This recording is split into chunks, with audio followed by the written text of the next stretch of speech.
Karera gabay, giya, tips at analysis ng Pinoy Karera Sports at iba pa, ngayong araw ng Sabado, May 9, 2026 at alas 4:00 ng hapon, ang post time sa race number 1, kaya simulan na po natin.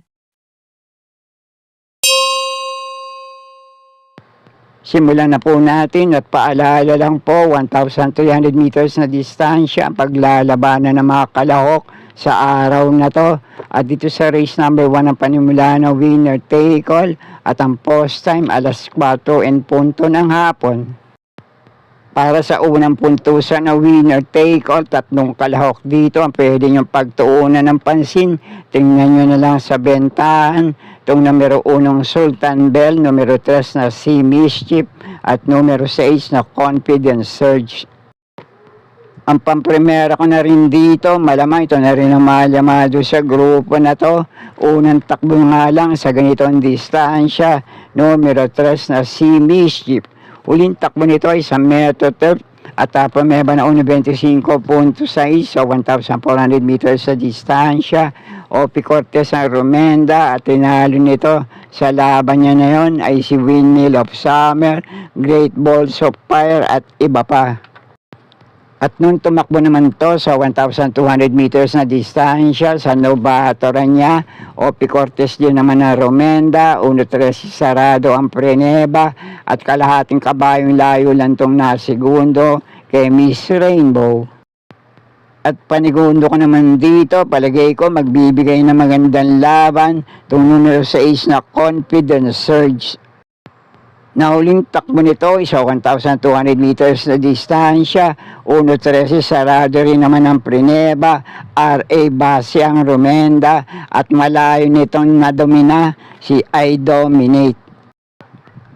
At baka sakali lang na magbakbakan to pareho sa unahan, pwede kayong kumursunada ng mga diremating kalahok dito, lalo na tong numero 1 Sultan Bell. Pero hindi naman kahaba ng distansya, kaya muli, pamprimera ko rito, numero 3 na Sea Mischief, panigundo ko naman itong numero 6 na Confidence Surge, kaya napumbala para sa iba nyo pang kinukursunadang kalahok sa race na to. Okay po, thank you. At dito naman sa panimula ng Pick 6, race number 2, unang takbo ng mga kalahok dito para sa ganito naman distansya. Pero ang paprimera ko na rin dito, malamang ito na rin ang malamado sa grupo na to. Pwede nang mauna manalo ngayon, numero 3 na Love Ko To. At baka kursunada nyo, pwedeng panama sa pagpipilian dito, galing sa panalo, numero 1 Wireframe, numero 4 Everything, at itong numero 6 na Anyo 96.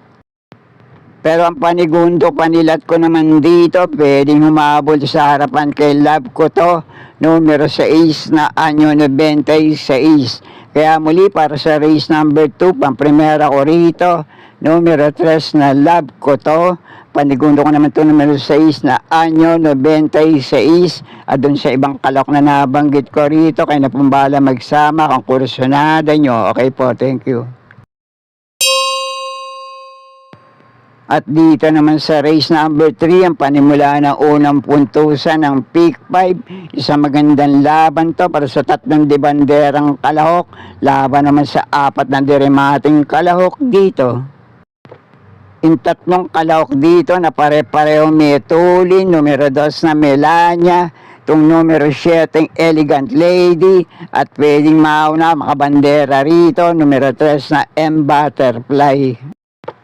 At yung 4 na kalahok naman dito na pwedeng umabang makapagparemate sa likuan. Depende na lang sa magiging senaryo ng bakbakan sa harapan.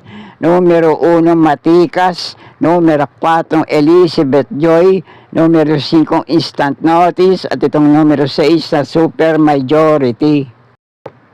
Pero ang unang pili ko na rin dito, mauna manalo, malucha talo, numero 3 sa M Butterfly. Panigundo ko naman dito, pwedeng makapagparemate kung makakapanood ng boxing sa harapan, numero 4 Elizabeth Joy. At para naman sa isang de bandera, dire mga ating kalahok dito na pwede nyo panama sa pagpipilian. De banderang kalahok na numero 7, Elegant Lady. At dire mga ating kalahok naman na numero 1, Matikas. Pero muli, para sa pili ko sa race number 3, pamprimera ko pa rin dito, numero 3 na M. Butterfly. Panigundo ko naman ito, numero 4, Elizabeth Joy. Kaya na pong bahala, kung may ba pa rin naman kayong kinukursyonada, liamado manodihadong kalahok sa race na to. Okay po, thank you. At para naman sa race number 4 na panimula ng unang puntusan ng Peak 4, isang magandang laban naman to para sa 6 na kalahok sa ganitong klaseng grupo. At ang tanging kalahok dito na unang takbo sa 1,300 meters na distansya, minsan lang din to naging bisyoso. Sa nasa magandang kondisyon ngayon. Pamprimera ko, Malia Llamado, magiging paborito rito, numero 2 na G's Favorite. Na kung wala magiging problema sa laban, pwede na itong mauna rito, manalo ng banderan tapos sa grupo na to. Kaya depende nyo lang sa kondisyon. Itong numero 2 na G's Favorite, pwede pa rin kayong kumursunada na ibang kalok sa race na to. Pero ang panigundo ko rito, dari mating kalok, ang numero 5, Ma'am Jen. Kaya muli, pamprimera ko rito, numero 2 na G's Favorite. Panigundo ko naman itong numero 5, Ma'am Jen. Kaya na pong bahala para sa iba nyo pang kinukursunadang kalok sa race na to. Okay po, thank you. At nasa race number 5 na tayo, ang huling DD+1 event para sa araw ng Sabado. Ang pamprimera ko na rin dito, malamang mayalamado rin sa grupo na to. May tulin, pwedeng mauna manalo ngayon, numero 5, West Tower. Unang takbo nga lang nito sa 1,300 meters sa distansya, pero sa dalawang huling takbo naman ito sa 1,200 meters, may naman prineba. Yung isa dumating ng panlima sa prebang 1.13.6 sa mataas na grupong Amans Aman. At ang panigundo ko naman dito, may minsan takbo na rin sa parehong distansya, numero 4, Ginggini, na huling takbo nito sa 1,300 meters, na segundo to kay BG sa prebang 1.20.2, at sa laban nyo na yon, tinalo na sa datingan tong numero 3 na Gentle Giant, na tersero sa preba naman na 1.21.2. Kaya muli, pamprimera ko pa rin dito, lamang malamang mauna manalo, numero 5 West Tower, panigundo panilat ko naman dito, numero 4 Ginggini. Kaya na pong bahala, kung may pa rin naman kayong kinukursunadang kalok sa grupo na to. Okay po, thank you.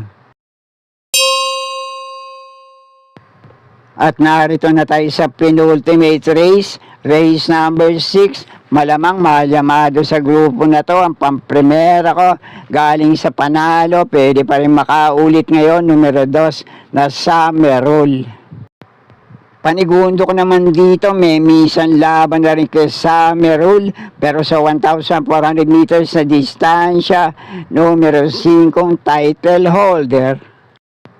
Pero parehong unang takbo nila sa 1,300 meters. Sana lang pareho rin mapakitang gilas ngayon. Muli, pamprimera ko rito, numero 2 na Summerall. Panigundo ko naman dito, numero 5 title holder. Kaya na pong muling bahala para sa iba niyo pang kinukursunadang kalahok sa race na to. Okay po, thank you. At narito na tayo sa uling karera para sa araw ng Sabado. Race number 7, last race paratingan. 3 lang ang pili ko rito, pero dahil paratingan nga sa race na to, kung may iba pa rin naman kayong kinukursunada, kayo na pong bahala para sa mga diskarte nyo. Pamprimera ko rito ngayon, numero 2 na Ladybug Red. Panigundo ko naman dito, numero 5 Lemon Sudan Pulse. At panilat ko naman sa race na to, numero 1 French Leather. Diskarte na lang po para sa last race paratingan. At sana'y muling matapat sa tama yung mga pili at kursyonada para sa araw na Sabado dito sa Philippine Jockey Club. Good luck po sa inyo lahat. Happy racing at maraming salamat po. Subscribe, like and share, Pinoy Carrera Sports at iba pa. And please don't forget to click or tap the notifications bell icon for new video uploads and updates on this channel. Thank you.